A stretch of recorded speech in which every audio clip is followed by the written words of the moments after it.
ایک بھائی نے بڑا عجیب کویسچن کیا، مجھے بڑا افسوس ہوتا ہے، اسی لیے میں بار بار علم کے بارے میں کہتا ہوں کہ سیکھیں۔ انہوں نے کویسچن کیا کہ برائلر جو چکن ہے ہمارے ہاں، فارمی مرغی جس کو کہتے ہیں، اس کا کھانا کیسا ہے؟ یہ کہتے ہیں کہ مجھے ایک شخص نے یہ کہا کہ ان مرغیوں کا کھانا ناپاک ہے، اور اگر آپ انہیں کھا لیں گے تو اس کے بعد جتنی عبادت کریں گے ساری عبادت ضائع ہو جائے گی، اور یہ جو محافل نعت خوانیوں وغیرہ یا جلسے جلوسوں کے بعد جو یہ مرغی کھلائی جاتی ہے برائلر، اگر کوئی اس کو کھائے گا تو محفل کا ثواب ختم ہو جائے گا۔ کیا حکم شرع ہے؟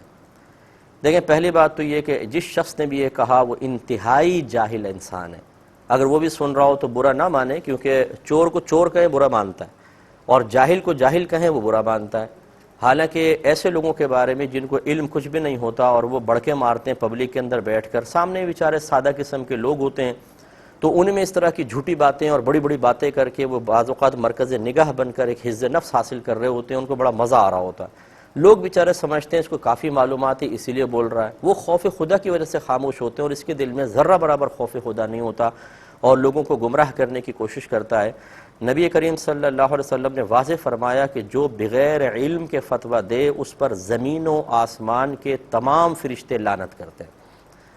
اب اس سوال کا جواب یہ ہے کہ برائلر چکن شرعاً کھانا بالکل جائز ہے، چاہے اس کی فیڈ میں کوئی بھی چیز شامل ہو، کیونکہ حکم شرع یہ ہے کہ جب کسی چیز کی حقیقت اور ماہیت بدل جائے، یعنی پہلے وہ کچھ اور تھی اور پھر اس کا نام بالکل بدل جائے، اس کی حقیقت بدل جائے، تو حکم بھی بدل جاتا ہے۔ لہٰذا اس کی اگر فیڈ میں کچھ بھی ناپاک چیزیں تھیں فرض کر لیں، لیکن جب مرغے نے کھائیں اور وہ پھر تمام فیڈ اس کی جو تھی وہ گوشت میں تبدیل ہو گئی، تو گوشت کی ماہیت علیحدہ، حقیقت بالکل علیحدہ ہوتی ہے، نہ اس فیڈ کی کوئی اسمیل وغیرہ گوشت کے اندر موجود ہوتی ہے، تو اب اس کو کھانا پینا بالکل شرعاً جائز ہے۔ اور یہ میں اس کو سمجھا دوں، جڑ ہوشیار کو آپ پوچھ لیجئے گا کہ جتنے سمندر کی مچھلیاں کھاتے ہیں، آپ کو پتہ ہے کیا چیزیں کھاتی ہیں؟ یہ کیڑے مکوڑے کھاتی ہیں۔ پھر آپ کی جتنی سیوریج ہوتی ہے، یہ سارے کے سارے جا کے نالے سمندر میں گرتے ہیں، وہ مچھلیاں وہ آپ کی گندگی بھی کھاتی ہیں، اور اس سے ان کا گوشت بنتا ہے، اور پھر وہ گوشت آپ تک پہنچتا ہے۔ وہ تو بڑے مزے سے کھا لیتا ہے، اس پہ فتویٰ نہیں دیتے، اور اس پر فتویٰ دے رہے ہیں۔ یہ غلط قسم کا فتویٰ ہے۔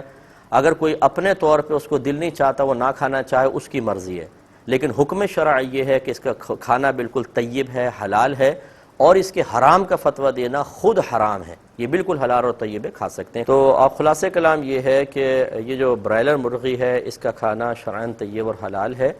یہ جتنے بھی آپ کے جانور ہوتے ہیں، آپ دیکھیے گائے ہیں، بیل ہیں، بھینسیں ہیں، جو بھی آپ قربانی میں ذبح بھی کریں گے، ان کے ذرا جا کر دیکھیں، گاؤں کے اندر چارہ بھی کھاتے ہیں، اور بعض اوقات جب کھلی چھوڑ دی جاتی ہیں تو کچرے کے اندر دیکھیں منہ مار رہے ہوتے ہیں، مختلف چیزیں کھا رہے ہوتے ہیں،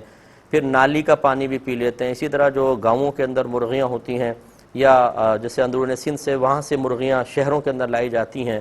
یہ نالیوں کے اندر سے کیڑے ڈھونڈ ڈھونڈ کے کھاتی ہیں، نالیوں کا پانی پیتی ہیں، اس سے ہی ان کا گوشت بنتا ہے۔ تو پھر یہ اس طرح کے احکام بیان کرنا یہ بالکل غلط ہے۔ جب ایک چیز کی حقیقت اور ماہیت تبدیل ہو جاتی ہے تو اس کا حکم بدل جاتا ہے، لہٰذا یہ برائلر چکن وغیرہ کھانا صحیح ہے۔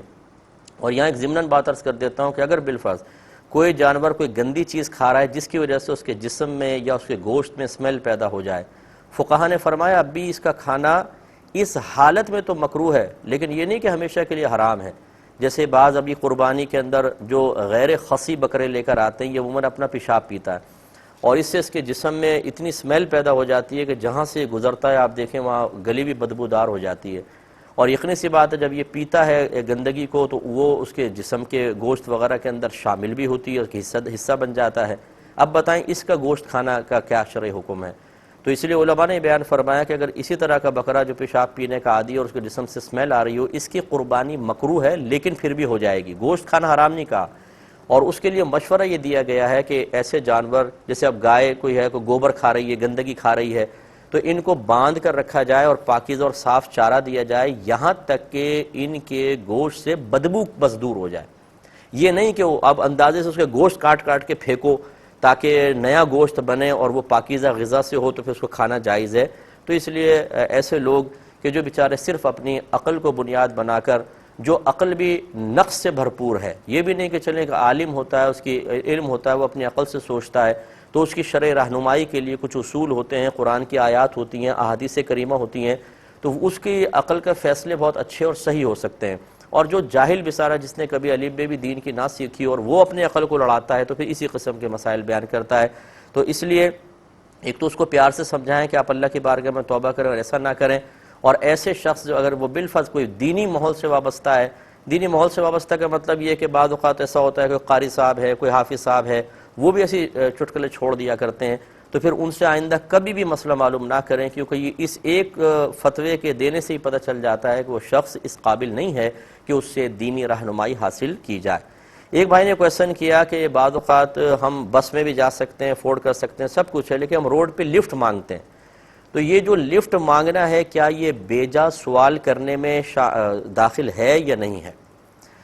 دیکھیں مسئلہ یہ ہے کہ یہ اس میں تو خیر شامل نہیں ہے کہ آپ اس میں کوئی مادی چیز اس سے طلب نہیں کر رہے، بلکہ ایک ہیلپ مانگ رہے ہیں کہ مجھے تاکہ فاصلہ جلدی طے ہو جائے یا سکون سے آرام سے طے ہو جائے، یا ہو سکتا ہے آپ کے پیش نظر یہ بھی ہو کہ چلو اسکوٹر پہ چلے جاؤں گا تو تھوڑا پیسے بھی بچ جائیں گے.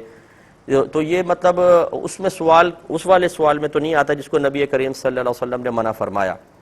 لیکن یہ ضرور ہے کہ رحمت کونین صلی اللہ علیہ وسلم نے مومن کو اپنے وقار کی حفاظت کا حکم ارشاد فرمایا ہے. تو ایسا کوئی بھی کام کرنا جس سے ہمارے وقار، ہماری عزت میں دھبا لگے، چاہے وہ لوگ مطلع نہ ہوں، پھر بھی ایسا کام نہیں کرنا چاہیے. اب ہوتا یہ کہ بعض اوقات لفٹ مانگ رہے ہوتے ہیں، دوسرا انکار کرتا ہے، بہت سے برا بھلا کہہ کے اور ایسے بھی نکل جاتے ہیں، تو اس سے ایک مومن کے وقار میں فرق آتا ہے. تو اب خلاصہ کلام یہ ہے کہ چونکہ اس میں آدمی اپنے آپ کو ایک طریقے سے میں لفظ استعمال کر رہا ہوں کہ ذلت پر پیش کر دیتا ہے، کیونکہ اگر کوئی لفٹ نہیں دیتا تو اگر کوئی بعض تو ڈھیٹ ہوتے ہیں، خیر ان کو محسوس ہی نہیں ہوتا، لیکن اگر کوئی شریف النفس شخص ہو، عزت والا، وہ ہاتھ دے اور کوئی اس کو نہ روکے تو اس کو گلٹی فیل ہونا شروع ہو جاتا ہے کہ یار یہ دیکھو میرے لیے رکا نہیں، تو اس لیے غیر مناسب ہے. لیکن اگر کوئی ایمرجنسی ہو، اگر کوئی مجبوری کی حالت ہو، جلدی جانا ہے اور ٹریفک نہیں مل رہا ہے، یا بارش کے بہت زیادہ آثار آ گئے ہیں، اب وہ سوچ رہا ہے کہ اسٹاپ پہ میں کھڑا رہوں گا تو بہت زیادہ پھر بارش ہوگی، میں بھیگ جاؤں گا، ایسی مجبوریوں کی حالت میں پھر شریعت اجازت دے دے گی کہ انسان کسی سے ریکویسٹ کر سکتا ہے. لیکن جب موسم بالکل صاف ہو، آپ افورڈ بھی کر سکتے ہیں، پھر اپنے آپ کو اس طرح ان چیزوں کے لیے پیش کرنا مناسب نہیں ہوتا. تو پھر اپنے اوپر آپ بھروسہ رکھیں اور چلیں. مجھے یاد نہیں پڑتا کہ میں حالانکہ بہت ہی ایسے میں نے لمحات گزارے ہیں، لیکن میں نے کبھی بھی کسی سے لفٹ نہیں مانگی ہے. حالانکہ میں اس کو آپ کو سمجھایا کہ مطلقاً ناجائز اور حرام نہیں ہے، اور بغیر کسی وجہ کے بھی کوئی لفٹ مانگے میں اس کو بھی ناجائز یا حرام نہیں کہہ رہا ہوں، غیر مناسب کہہ رہا ہوں کہ شریعت پسند نہیں کرتی کہ وقار مومن اس سے بظاہر زائل ہوتا ہے. تو ہمیں اس کا تھوڑا سا اپنی عزت نفس کا خیال رکھنا چاہیے. ایک آفر یہ کویسچن تھا، پہلے وہ لیتے ہیں پھر میں جو بھی کالز آئی ان کے جوابات لیتا ہوں. کہ ایک شخص کی زوجہ کا 7 سال پہلے وصال ہوا، اب شوہر کا بھی انتقال ہو گیا، قبر کے لیے جگہ اچھی میسر ہو نہیں رہی ہے،